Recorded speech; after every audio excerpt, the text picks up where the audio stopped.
On the morning of October 6, 2018, as the pale gold of early autumn filtered slowly across the fields, hills, and narrow roads of Schoharie County in upstate New York, a catastrophe decades in the making finally reached its terminal point. A catastrophe shaped not by fate or chance but by years of neglect, financial desperation, regulatory blindness, and a cascade of human decisions that would converge in a few violent seconds and extinguish 20 lives at once, leaving a permanent wound in the conscience of a nation that would struggle to understand how such devastation could occur in a quiet rural town on an ordinary Saturday afternoon. At the center of this tragedy stood a grotesquely altered 2001 Ford Excursion stretch limousine owned and operated by Prestige Limousine and Chauffeur Services, a business controlled by Nauman Hussain, a Pakistani-American entrepreneur whose personal history, family legacy, psychological pressures, and business collapse would ultimately become inseparable from the carnage that unfolded at the bottom of a small hill in Schoharie.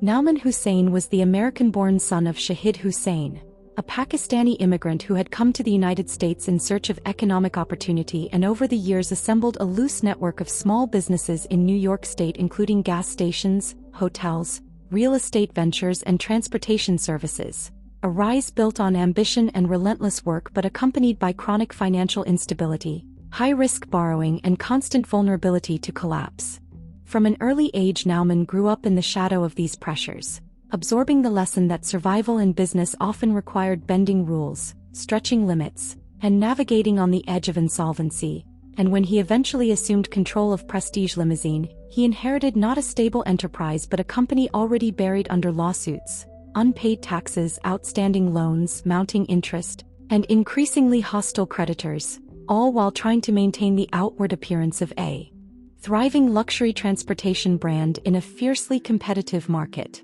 As financial strain intensified, the psychological pressure on Nauman deepened, and with it his willingness to sacrifice safety, regulation, and ethics in exchange for cash flow, a pattern that became embedded in the daily operations of Prestige Limousine. The public scandal involving his father, Shahid Hussain, who later became infamous for acting as an FBI informant in a corruption investigation involving high-ranking New York State officials, further destabilized the family and their businesses, drawing media scrutiny, alienating financial partners, and accelerating the collapse of their already fragile economic foundation.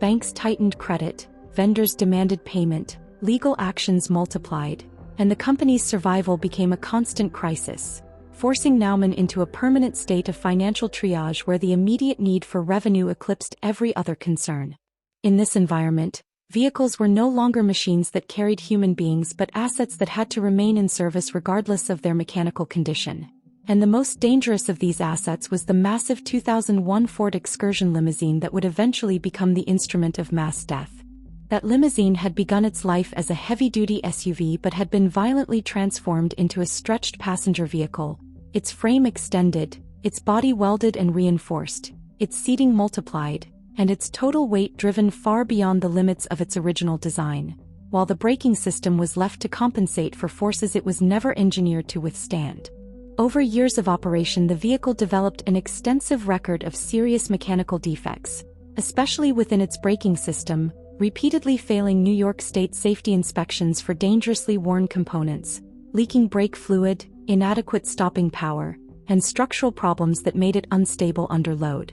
Independent mechanics warned Prestige Limousine again and again that the vehicle was unsafe, that its mass rendered it nearly uncontrollable on steep grades, that its brakes were no longer capable of stopping it reliably, and that it should be removed from service entirely. Yet under Nauman Hussain's authority, the limousine was returned to the road through a cycle of incomplete repairs, manipulated paperwork, regulatory loopholes, and administrative failures that allowed the vehicle to continue operating while its fundamental dangers remained unresolved. Each inspection failure was treated not as a final warning but as a temporary obstacle, and each time the choice arose between protecting passengers and preserving revenue prevailed. On October 6, 2018, the limousine was booked for what should have been one of the happiest moments in the lives of its passengers, the 30th birthday celebration of Mary Dyson, who along with her husband Axel Steinke and 16 close friends had gathered in upstate New York for a weekend of laughter, sightseeing,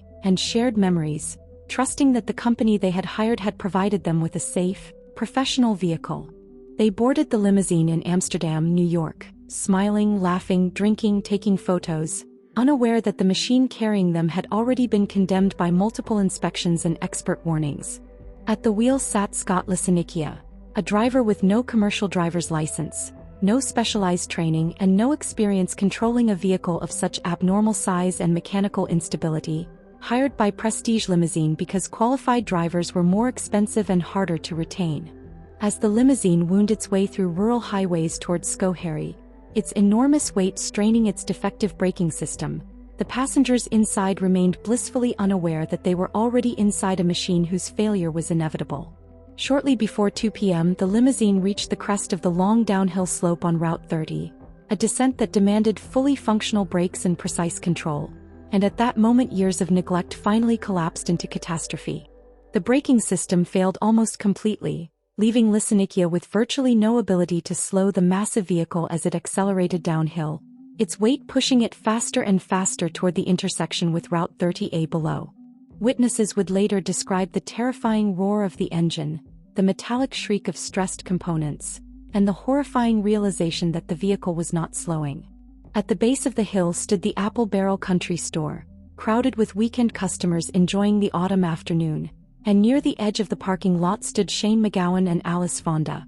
talking quietly, unaware that their final moments were approaching. The limousine blasted through the stop sign at more than 60 miles per hour, smashed through the intersection, plowed into parked and moving vehicles, struck the pedestrians and finally tore itself apart in a ravine beyond the lot, the impact so violent that the stretched body of the vehicle disintegrated, scattering wreckage, glass, metal and human bodies across the roadway while stunned witnesses stood frozen in disbelief.